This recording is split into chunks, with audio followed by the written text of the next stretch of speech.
Hi, this is Bobson6868, and today I'm bringing a commentary that probably isn't very easy for me, really. First, what I wanted to get out of the way is just kind of what I have to say about the game, which isn't much. We got put in this Demolition game right after the beginning. It hadn't been going for very long, and I pretty much pick up the team and carry them on my back. That's my style. So there's one guy on my team who does get more kills than me, but he really doesn't play the objective and doesn't do anything but go for kills. So I'm not really counting him at all in this game. So basically what I want to talk about, and I kind of feel like, you know, this isn't an easy thing to talk about for me at all, but I feel like there's people who I owe this commentary to, and I'm sure you'll understand more once I get into it. But you know, I was gone for a few days, like 2 weeks ago I think it was, and you know, I really haven't done any commentary since. I've put up some videos that I recorded, like live recordings, but I really haven't done any commentary since, just because like I knew I wanted to do this one, and I knew it was going to be hard, and that, you know, I just had to wait a little while. And like even now it's even harder than I thought it would be, just even thinking about it, I guess. But I know this is like a really long video, but I wanted, you know, I needed a long video to get this all out. But so my wife called me at work. For those of you who don't know, I work overnights, and she called me around 10 o'clock on the 31st of January, and she said she was having problems again. And I mentioned this in a previous video that we had gone to the hospital for complications from her pregnancy, and she called me and said that, you know, I think I need to go back to the hospital. And so I was like, well, okay, you know, do we really need to go, or what's going on, you know? And she's like, well, let's wait a little while and I'll call you and let you know. And I said, okay, well, if you're going to the hospital, I'll meet you there, so just call me. And so around 11 o'clock she called me and asked me to meet her at the hospital, and we got there, and they didn't really do anything. They just had her laying down, and they were checking her blood pressure, but they really weren't doing much of anything, and I really didn't understand, you know, if there was a problem. She didn't see a doctor all night. Her doctor came in the morning, and I think that's only because he was delivering a child, so that was the only reason he came in, to even see her. And they really didn't do anything. They were just like, well, this isn't normal, but everything looks good, and you know, that's all they were saying, is just everything looks good. And I'm like, no, it's like, okay, well, I'm not a doctor, there's nothing I can do, I don't know any different. And I've never really talked about this, but I've had some major medical issues in the past, and I really don't like hospitals. I don't like going to hospitals, just because I've kind of spent some time in them, and, you know, it's not comfortable for me, so I just kind of go with whatever's going on, I guess. And so she was there. We stayed all night Thursday night, and then like early Friday morning, you know, probably around 2 or so, because my mom had driven her to the hospital. I took my mom home, and I went and got like a magazine and something to eat, because she was just laying there. I mean, there's nothing I can do. So went to get some dinner. I mean, it was lunch for me, but I came back, and then we were there like I said, like all day Friday, and you know, nothing was going on. They were just sitting there. And so that afternoon her mom came out, and I went home to take a shower, and my mom wanted to come back to the hospital, so I picked her up, and I wanted something to eat, because it was, you know, around 3 or 4 or something like that, maybe later, I don't even remember, in the afternoon. And I really hadn't slept at all, and I just wanted something to eat and a shower. And so I left, and when I was almost back to the hospital, she called and she said, you know, well, everything's looking better, they're gonna send me home pretty soon. So I was like, okay, that's good. And so I got back to the hospital and ate, And like she started having lots of problems, and basically what happened was her water broke, and now she's only 22 weeks pregnant, so basically the deal was that if she had the baby now, there was no chance of survival because they're too underdeveloped at that point, and basically he would need another 2 weeks minimum to really have any chance of survival. And even then it seemed like, you know, things weren't very good, and I really didn't understand. Like, I guess the thing is I just don't really understand anything that happened. And they kind of, sorry, they just kind of like, the doctor was acting really weird, and he was like, well, you know, you can stay here and see what happens, or we can transfer you to a different hospital, which I didn't understand that whole deal. But basically they ended up transferring us to a hospital in Boise, and they were like, well, we're gonna observe you for 24 hours because I guess, you know, they can try to delay the birth, you know, until he's you know, having a better chance of survival. And so we get there, and basically right away the doctor says she has an infection and she's gonna lose the baby, and if we don't do something, it can cause serious harm. So basically at that point, you know, we decided that inducing pregnancy was the best thing because, you know, not only is there pretty much no chance of him surviving, but, you know, it can cause my wife a lot of problems and maybe keep us from trying again in the future. So they said they had no clue, you know, how long it would take, but he thought she was already pretty close. So, and at this point, this is Saturday night. No, this is late Friday night or something. And I've only slept like maybe an hour to 2 hours since Thursday evening.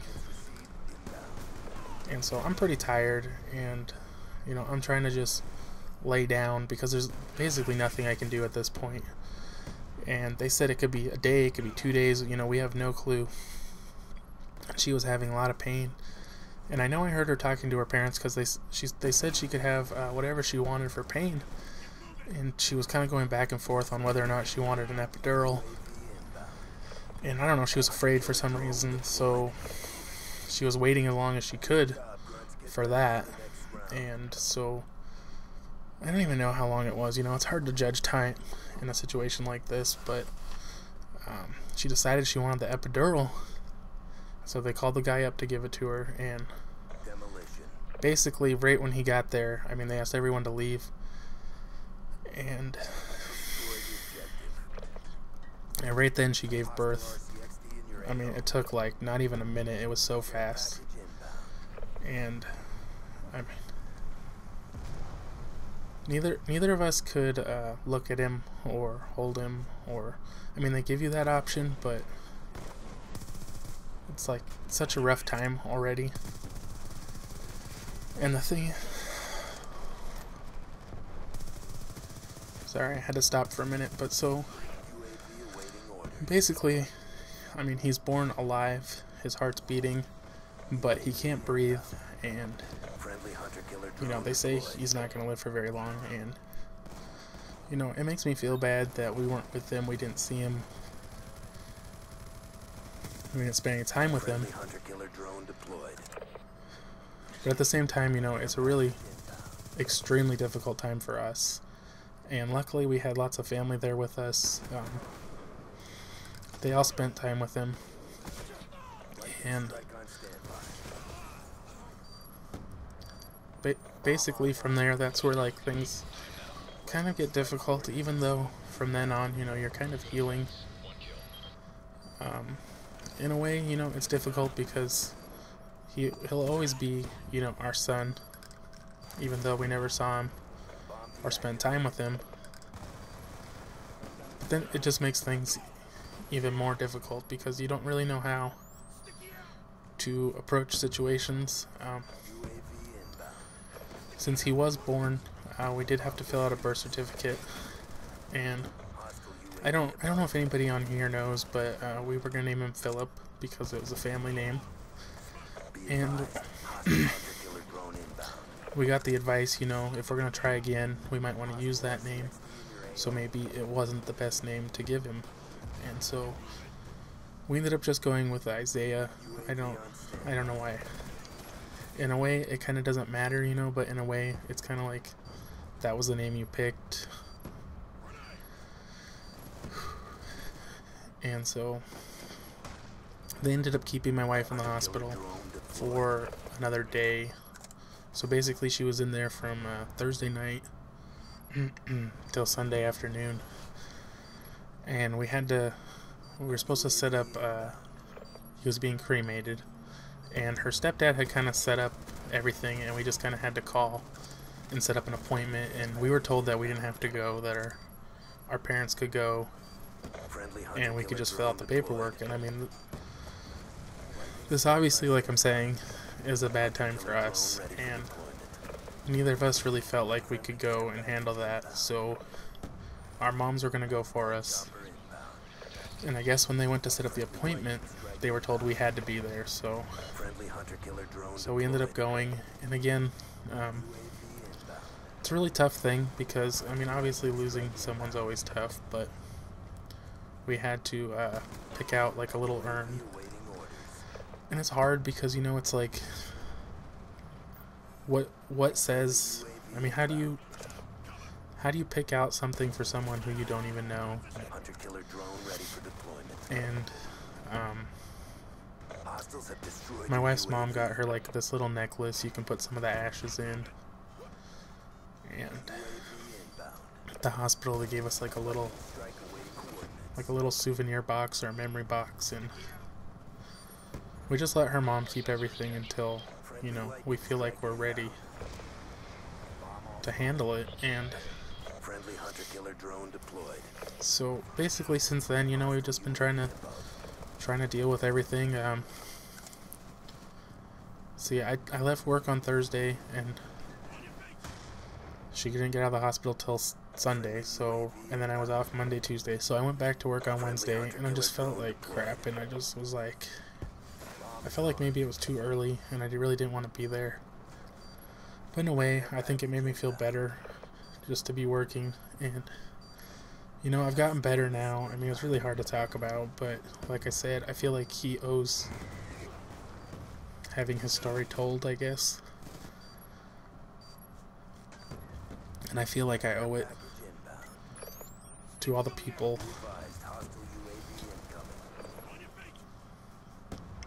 who kind of wished us well and hoped everything went well.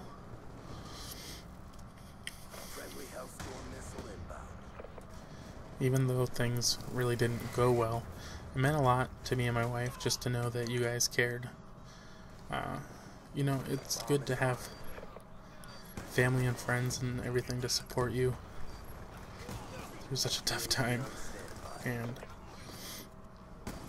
you know, so I guess from here, where do we go? Seems like every time you're done, there's just like another thing. Like, we thought we were basically done, and then we had to go to the cremation place, and then it's like, okay, now everything's done.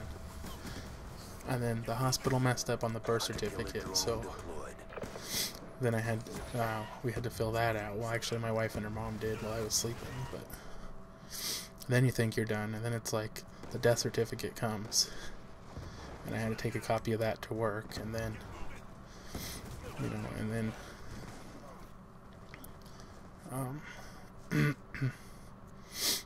and then I don't know, I think I still have insurance stuff I have to figure out at work. It's not like the most important, but I still have to get that done, and then hopefully that's it. I don't know. And then, but for the future, it's kind of like we have a new doctor now. Not only do we feel like her doctor wasn't doing everything he should have been, he's also moving, so we really had no choice but to find a new doctor. And so her new doctor specializes in high-risk pregnancies. So we feel like, you know, this is better for us. And And you know, my wife already told me that she wants to try again. You know, this will be our third try, and you know, I guess I really want to too, but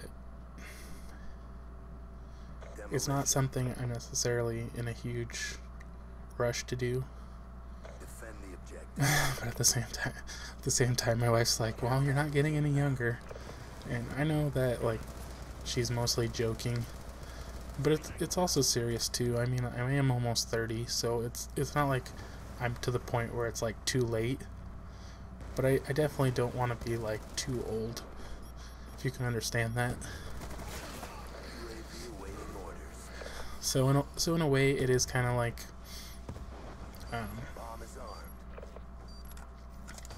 we have to have somewhat of an urgency about it. And I think this year we will try again, but they want my wife to get a vaccination, and we're kind of confused. It could take it could be 1 to 3 months after that before we can really try again. But that would still leave us this year, so you know, hopefully things turn around, go a little better on the next try. But I think that's all I have to say, really. Sorry, this was really hard to do. There you see, we win the game, at least something went right. And I went 75 and 27 with 5 plants and 4 diffuses, and you see the other guy went 84 and 20 or 85 and 24 with nothing and nothing. But thanks for watching, guys, and thanks so much for your support. I really appreciate it.